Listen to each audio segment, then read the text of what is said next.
Welcome to the Sam and Joe VA Show, where we teach women just like you how to create your very own in-demand virtual assistant business. We're your hosts, Sam and Joe, and get ready to have the control, flexibility, and freedom you've always dreamed of. Welcome to episode 32. Should your client sign a contract? Yeah, this is a really easy one to answer. I could just say yes, yes, yes, and we end it there. The end. Yeah, absolutely. You should make it 100%.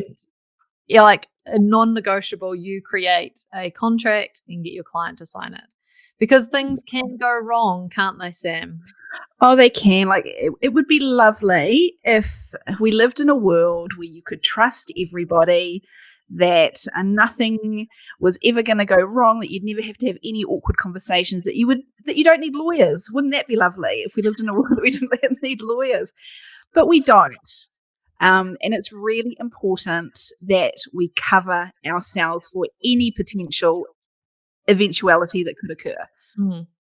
Yeah. The things that need to be in the contract, and, we'll go into like what happens if you don't have this contract. And I definitely have some specific examples about what's happened in my business. So you need to have things in there like the hours that you're going to be available, the services you offer, confidentiality, payment terms, termination notice, what happens if you make an error. All of these things should be in your contract because, it's going to cover your butt. Because there are times where you may need to call on this contract and bring it up in a legal situation. Yeah. I mean, I haven't had to take it to that level. I haven't ever had to go the legal route with a client that it's, we've got a little bit shaky. But I've definitely had to point out the contract on occasion and just remind them of the terms that they've signed. And I know for a fact, had those contracts not been in place, then it could have very quickly escalated and I would have then needed to contact the lawyer. But without a contract, you've got very little legal grounds to back you up. Yeah, I've been to the small claims twice. Which is a court in New Zealand where you, I think it's under $5,000 or something like that, and you can take them without needing to have a lawyer or anything like that involved, and you just have a mediator there. And like both times, they've said, right, where's the contract? Yeah. So we've had to submit that. Now, one of the times, we hadn't actually had the client sign it, and we had signed it on behalf of them inside our online tool. You can sign on behalf of a client because I can't remember if she just never wanted to, or we couldn't, we just kept following her up and she never did, or what exactly was the reason why. But it should have been a red flag because it started off really badly and we never really got into a good flow with her. And then she made a claim against us and stuff as well. And it was just awful. And for us to be like, oh, this is the contract, but she never actually signed it.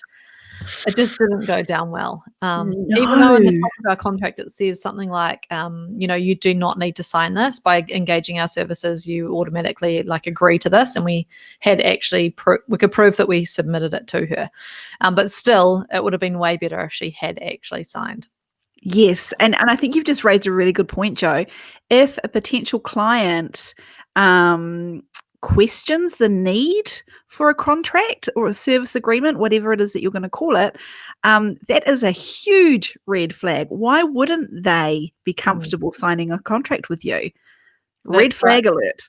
Definitely a red flag alert.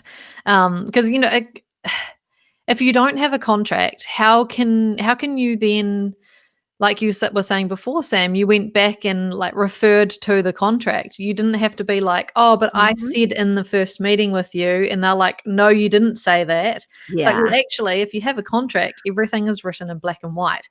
So you don't have to have those awkward conversations. It absolutely will save you money down the track if something does go wrong. And you can just point back to the contract if there's anything that you need to bring up. And the termination notice is a real key clause in that Mhm. contract. Because if you want to get rid of a client, then there needs to be some sort of agreement in there up front about how much notice you would give the client, and on the other side too, how much notice the client would give you. So if you have no contracts, clients could just cancel like immediately, and Mm. you've just lost that revenue, and you can't plan for that. Now, if you have a month's notice, it gives you time to be able to find another client to replace them and continue on with your cash flow. Yeah. Yeah, that's another really good point. I had someone reach out to me earlier on in the year, and she was in a virtual assistant in a situation where she basically wanted to fire her client. There was stuff that was happening, and it just didn't sit well with her morally. Some of the stuff that this client was wanting her to do, I think it was bookkeeping services that she was offering this particular client. So there was a few things that she just felt really icky doing, and she knew it wasn't legit. And so she reached out to saying, look, how's the best way to get rid of him? And the first thing I said to her, I was like, well, what does it say in your contract? Mm.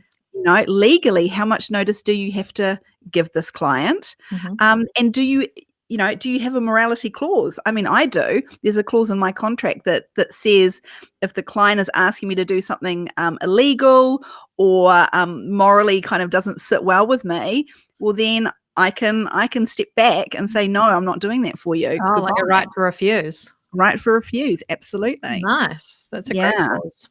Mm. So, so this particular virtual assistant, I think she'd forgotten that she even had a contract. So, but it made it really easy for her to then go back and go, right, okay, I need to give this client 30 days written notice, and then that's it. I never have to see them again. Mm.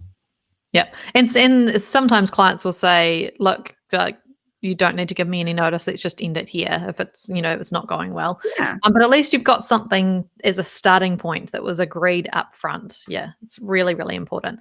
So our golden rule really is to absolutely have a contract, make it a part of your sign-up process, and never, ever start work until the client has signed.